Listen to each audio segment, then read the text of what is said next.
రక్షించబడకుండా బాప్తిసం తీసుకోకుండా you are not in the covenant. I don't know why you delay.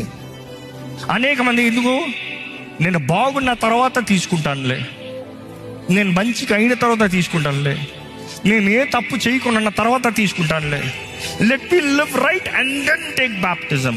ఎప్పటికీ ఉండవు, ఎప్పటికీ తీసుకున్నాం. మనుషుడంతటా మనుషుడు అన్నీ బాగుండి అన్నీ చేయగలిగితే ఇంకా యేసు ప్రభు ఎందుకు ఈ లోకంలోకి వస్తాం? మనంతా డిఫెక్టివ్ పీస్ అండి. పడిపోయిన ఆదాము స్వభావం, ఆ బీజం లోపల ఉంది.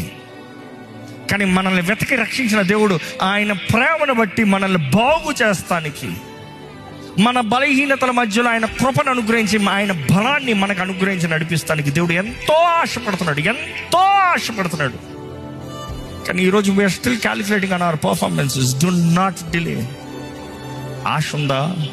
దేవుని పెట్టగల బ్రతకాలని ఆశ ఉందా? శక్తి లేదా? రా దేవుని దగ్గరికి, సమర్పించుకో. దేవుని దగ్గర ఉన్న పాటనే సమర్పించుకో. దేవుడు ఎవరిని పర్ఫెక్ట్ అయ్యి నా దగ్గర రా సమర్పించుకోండిలే. దేవుని వాక్యం చూస్తే ఉన్న పాటన రమ్మనేది దేవుని పిలుపు. ఇదే రక్షణ దినం, ఇదే అనుకోలే గడియ, నేడే రక్షణ దినం. ఏమాత్రం ఆలస్యం చేయొద్దు.